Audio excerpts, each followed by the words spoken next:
Now I've got one for you today that over the last couple of years has really become one of my go-to dry flies. After the elk hair caddis and the parachute Adams, this is probably the dry fly that I tie on the most. Now the pattern I'm talking about is called the Smoky Mountain Candy.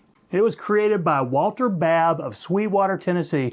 Now I'm not sure what year he created the fly, but he's a contemporary tyer, so it's probably sometime in the last 30 or 40 years. Now Walter is still active. In fact, he is a bamboo rod maker in Tennessee today, and there's a great video of him in his shop, which I'll link to in the description for anybody interested in seeing that. So this fly, I can't really tell you why it's done well for me, but I remember very specifically the first time I used it.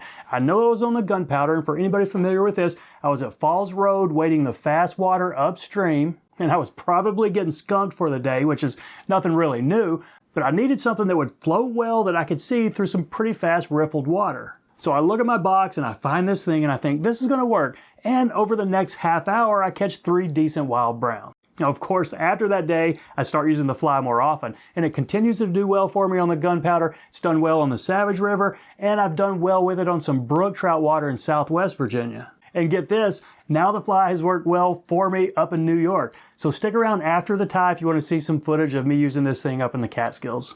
But before that, let's tie this thing. So there it is, the Smoky Mountain Candy. Pretty cool pattern, pretty bushy, almost wolf style fly with that big calftail wing. Now I tie this in a size 12 and 14. You can certainly go smaller if you wanted to, but I've always done well in these sizes. That's a standard length dry fly hook, and I'm going to use some black thread. I'll just catch it on the first third up here.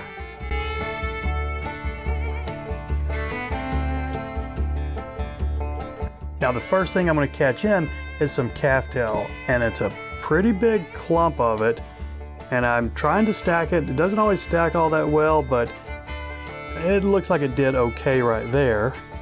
And I will use a clump, you know, a lot more than you might think you'd need. So my thread, I'll hang it about maybe a third of the way back, because I like a big tall post on this, or a wing. But is it really a wing, or is it just kind of an indicator? I really just use it for an indicator. So I'm catching on right there and a few tight wraps going back. And what I do here, I lift this up at about a 30-degree angle, and then put my scissors parallel to the hook, and then just trim it off close like that. Now it's going to give us a fairly thick underbody, but that's okay. We'll get a taper if you get lucky right here. So just some loose wraps right here, trying to get a little taper on that. Okay, now take your thread to the back and let's catch in our tail. And the tail is about 5 hairs from a moose body. So moose body hair, again, I put this in the stacker, and it stacks a little bit easier because it's, you know, not so crinkly right there. And I'm going to make it pretty long, at least a body length right there. Now this is going to flare up because it's pretty hollow, but that's okay. Just watch the point of your hook. And what I do, and have been doing all year for these I tie, I put a wrap up under it, not necessarily to prop it up, but just to keep it from spinning around. And now I will take a couple of medium wraps going back, just to try to keep that from flaring up in the back. And don't worry if it flares up in the front. We're going to trim all this.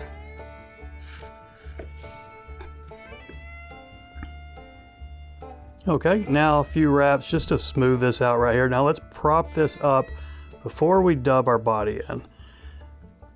And I tie this almost like a parachute post.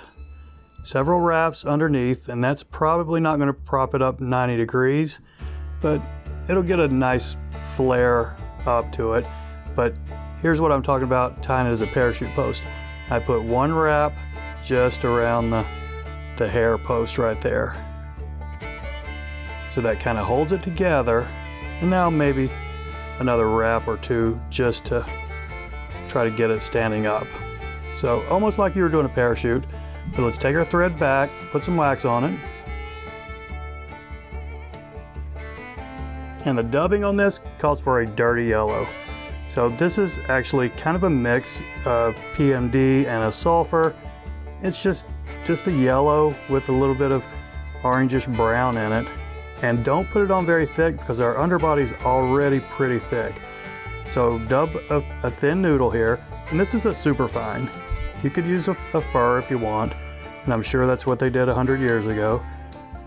But we've got good synthetics now, so I'm going to go ahead and use it and just try to keep this a thin body all the way up to the post. And now we're ready for the hackle. Like a lot of Smoky Mountain flies, a brown and grizzly dry fly hackle. And if I err to any side here, it's making this just a little bit bigger. I'll make them a little bit longer and a little bit fuller because I fish these in fast water.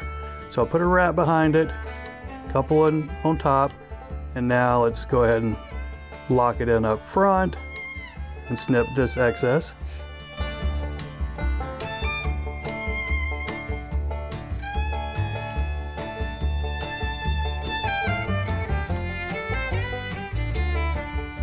Okay, that one didn't really want to cooperate, but I got it. So let's leave our thread up front. Now just wrap this, and we're going to put quite a bit of hackle on it.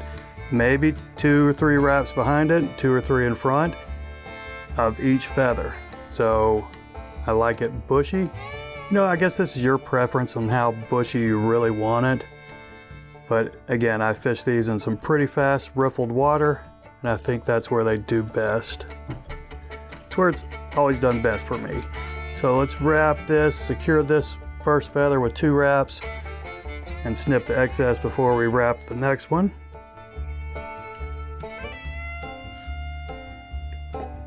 And now I'm zigzagging this through here. Had a little bit too much of a bare stem on this one, but we'll be fine. So I think I got 3 wraps behind it. Let's try for at least 2 in front. Okay, now let's catch this one off.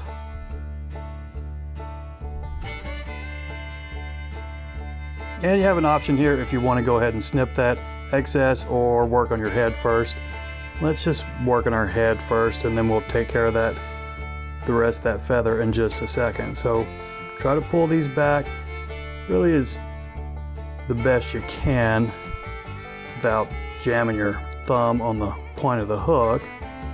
Okay, I got a couple of fibers there I'm going to have to contend with, but let's go ahead and whip finish it real quick before they all bounce back.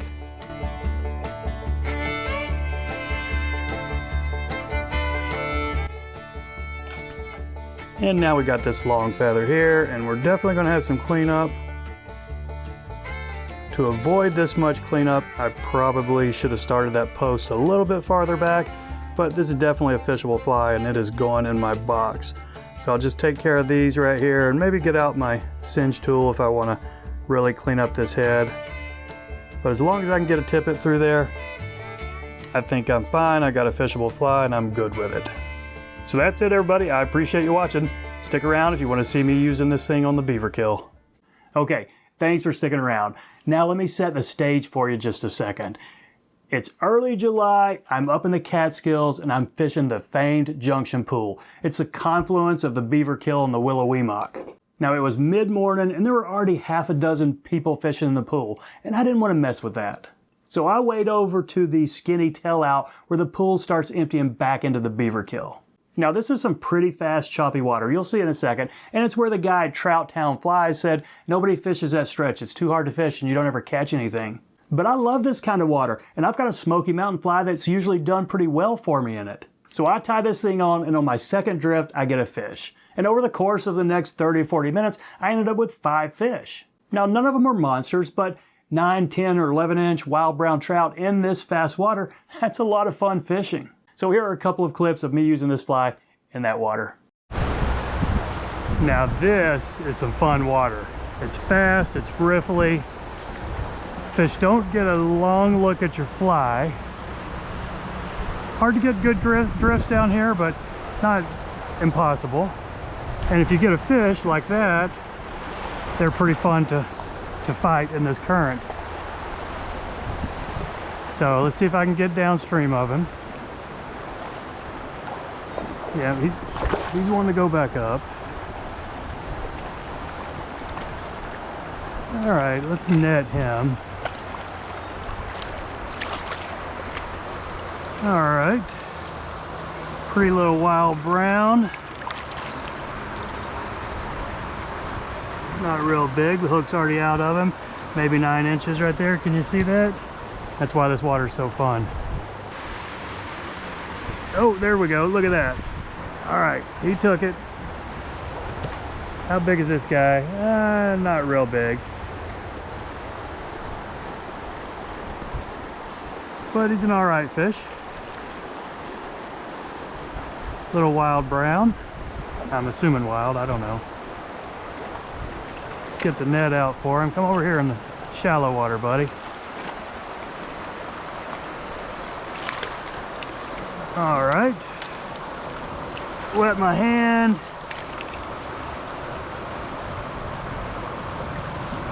Got the hook out of him. Right there, 10 or 11 inches. Can you see that? All right. It was fun. Second fish from this little stretch. Let's let this one drift on down. And one little guy came up for it. And there's one on there. All right. I don't know how big he is. He's all right. Probably the same size as those last two. 9 or 10 inches.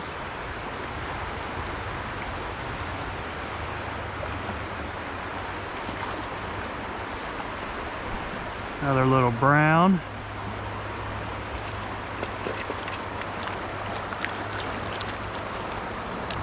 Maybe just a little bit smaller right there, but pretty fish.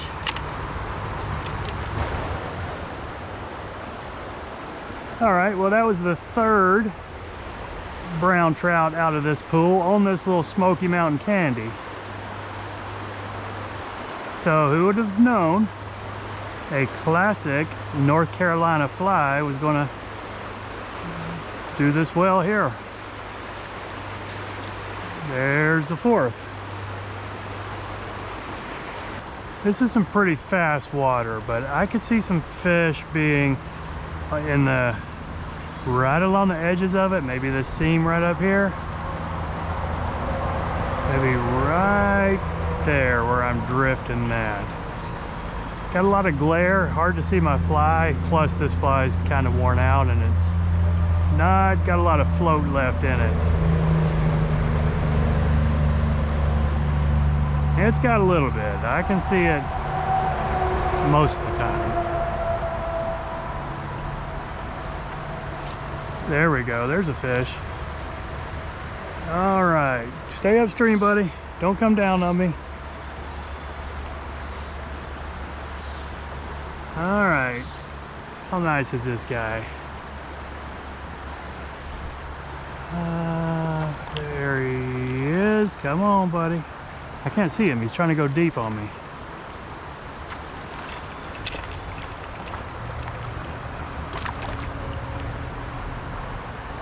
All right. About the same as these others. Let's wet my hand here, get this hook out of him.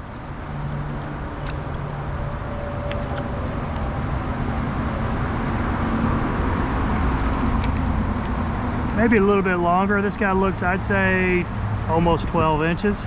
So, decent fish.